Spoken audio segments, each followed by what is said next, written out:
Buenas tardes. Este es el trabajo para la profesora Jennifer Mancera Vaquero de la materia Procesos de Aprendizaje. El grupo de trabajo está conformado por Sergio Gómez, Hernán Darío Aguirre y Alexander Romero.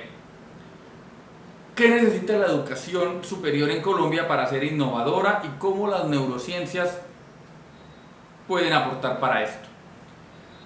Antes de definir qué necesita Colombia para ser innovadora en su educación superior, debemos definir qué tipo de personas queremos formar y en cuáles competencias.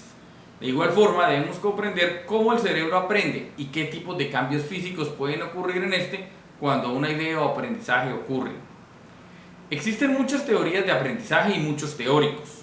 La autora Catherine Esteban nos dicta en sus escritos algunas de las teorías del aprendizaje. Ella se enfoca mucho en las neurociencias y por eso nos dicta la teoría de la neurociencia y del cerebro triúnico, donde nos expone cómo las personas están constituidas por múltiples capacidades e inteligencias y de esta manera hacen un llamado al aprovechamiento de todo el potencial cerebral de un individuo. También nos expone la teoría del cerebro base o del cerebro total, en la cual uno de los grandes exponentes es el Dr. Herman, e integra 4 áreas del cerebro: realista y sentido común, idealista y kinestético, pragmático o cerebral, y por último, instintivo o visceral. Una teoría que la autora Esteban nos expone es la teoría del cerebro izquierdo versus el derecho, donde se nos habla de los dos hemisferios y la manera en que se producen ciertas competencias dentro de este. Por otro lado, la teoría del aprendizaje múltiple nos indica cómo todas las personas tenemos las cualidades genéticas, las cuales vamos desarrollando y explotando de acuerdo al medio ambiente donde nos desarrollemos. Esto último va de la mano con la teoría didáctica, siendo Gomento su gran exponente cuando dice que el cerebro lleva dentro de sí todas las potencialidades del saber. Pero cuando combinamos todas estas teorías, podemos dar el comienzo a un estudio nuevo dentro de las neurociencias. Y esto nos debe arrojar un resultado de cómo explotar de la mejor manera las competencias de las personas. Una vez estudiadas todas las teorías, nuestro grupo pudo entender a lo largo de la participación de todos los integrantes que las personas necesitamos saber de todo un poco, pero más allá de eso necesitamos aprender. ¿Cómo podemos desarrollar competencias de cierto lóbulo y hemisferio para las cuales no somos muy diestros? Por eso nos volvemos a preguntar: ¿qué tan desgastante es para la persona y para su cuerpo físico el cambio de competencias en nuestro cerebro? Sobre todo cuando una persona no es diestra en cierta labor o competencia y debe empezar a desarrollar estas nuevas actividades. Porque para un niño que toda la vida desarrolló su hemisferio izquierdo, un sentido artístico y ahora que por el medio donde se desarrolle sus cambios debe tomar las riendas de un negocio o profesión que lo alejaran de una inteligencia cinética corporal o musical a una inteligencia más matemática para su toma de decisiones, termina siendo desgastante y lento en su aprendizaje. A veces también termina por frustrar al individuo, debido a que sus competencias no son bien desarrolladas y nadie puede explicar el porqué de las cosas. Resulta entonces que Bethesda Best Talents Analysis ha hecho estudios sobre el tema en el ámbito de las neurociencias. Hoy son una organización que no solo ayudan a personas, sino también a empresas a obtener los mejores resultados, gracias a sus modelos de aprendizaje. Este modelo neurocientífico, en el cual ellos lo primero que hacen es valorar al individuo y clasificarlo. Lo pueden clasificar en 4 lóbulos del cerebro: frontal izquierdo o derecho, basal izquierdo o basal derecho. Luego nos explican qué competencias tenemos en nuestros lóbulos dominantes y qué competencias debemos hacer en nuestro trabajo.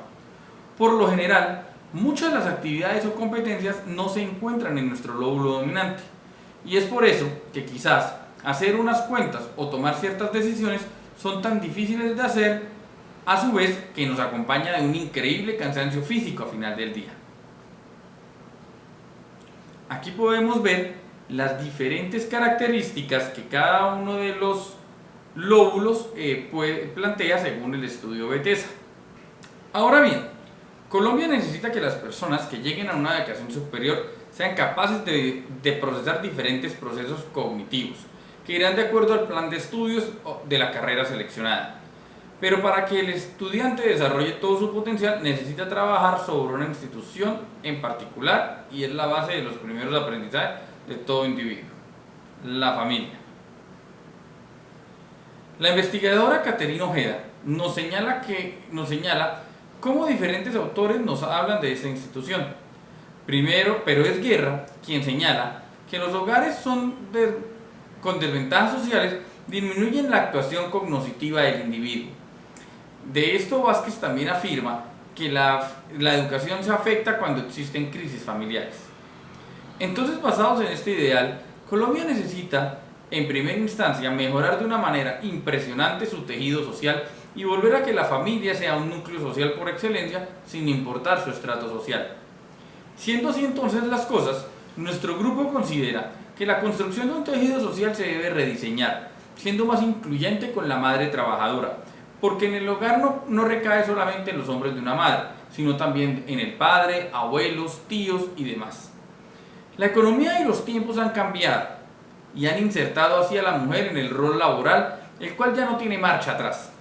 Pero la construcción de un tejido familiar tradicional todavía hace descansar la responsabilidad de la crianza a esa mujer, quien se empeña en traer un sustento económico a su hogar para poder rellenar los faltantes económicos del hogar. El tejido familiar no se reconstruye limitando laboralmente a la mujer o descargando sobre ella la responsabilidad de los primeros conocimientos y emociones de un niño.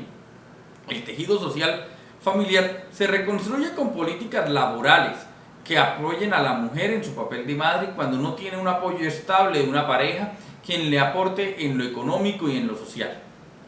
Lo anterior nos debe invitar a todos a reflexionar sobre los temas que se deben abordar en el tejido social familiar para generar un ambiente ameno para que el niño tenga en sus primeros aprendizajes cognitivos y emocionales de una manera en la cual no lo catalogue con desventajas sociales frente a otros niños.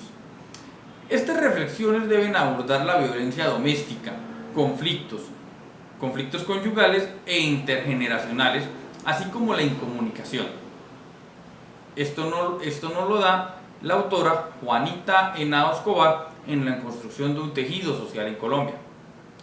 De igual forma, la autora Henao Escobar nos describe cómo ese tejido social depende de dónde la persona se desarrolle como un sujeto histórico con memoria, la cual debe relacionarse de manera positiva con su entorno, y es ahí cuando es acompañado de una esfera local en la cual encontramos no solo en su ciudad, sino de una manera más micro en su localidad y su barrio.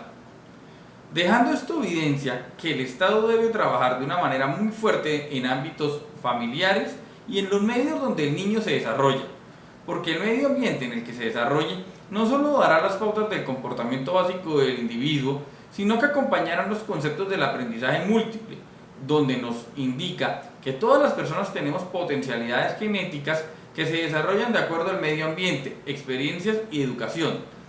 Esto lo dicta la autora Caterina Esteban en La construcción del cerebro.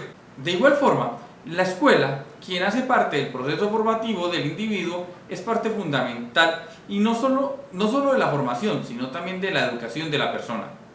El niño a su vez tendrá la oportunidad de integrarse con otros niños, encontrándose con las primeras muestras de personalidades heterogéneas, pues en palabras de Fernández, la escuela es la aproximación a la diversidad.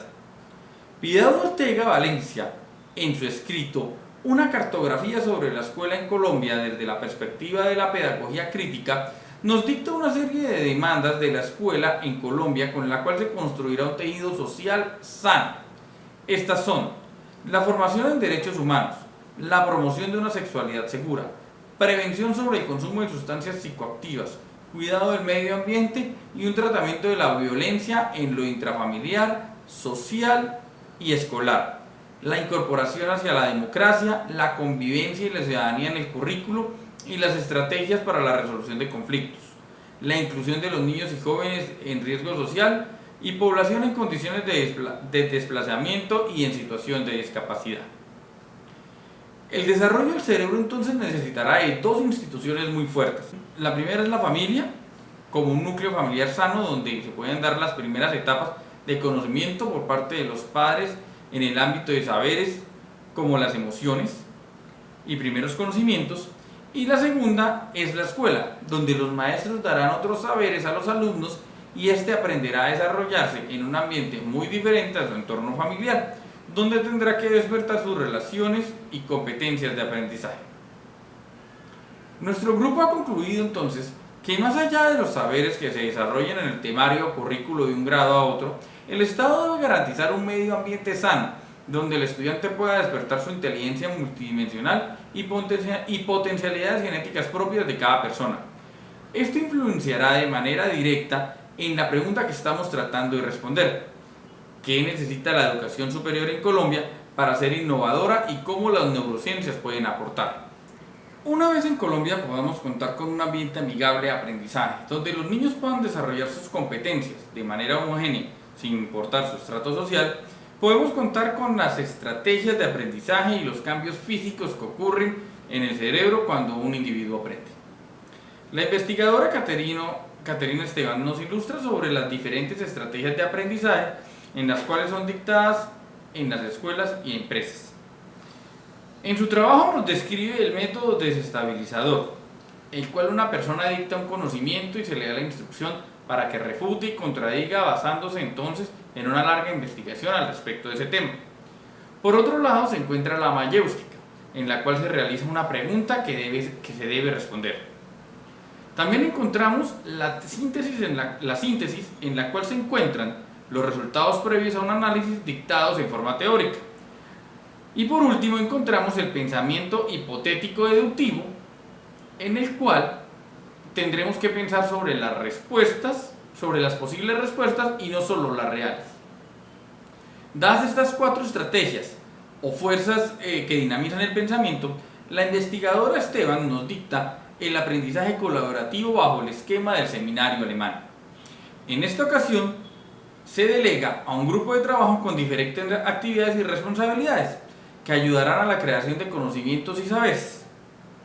Ahora bien, preguntando a la investigadora Esteban y basados en escritos de Piaget para nuestro grupo, es relevante concluir que todo proceso de aprendizaje aquí descrito traerá cambios físicos al cerebro del individuo.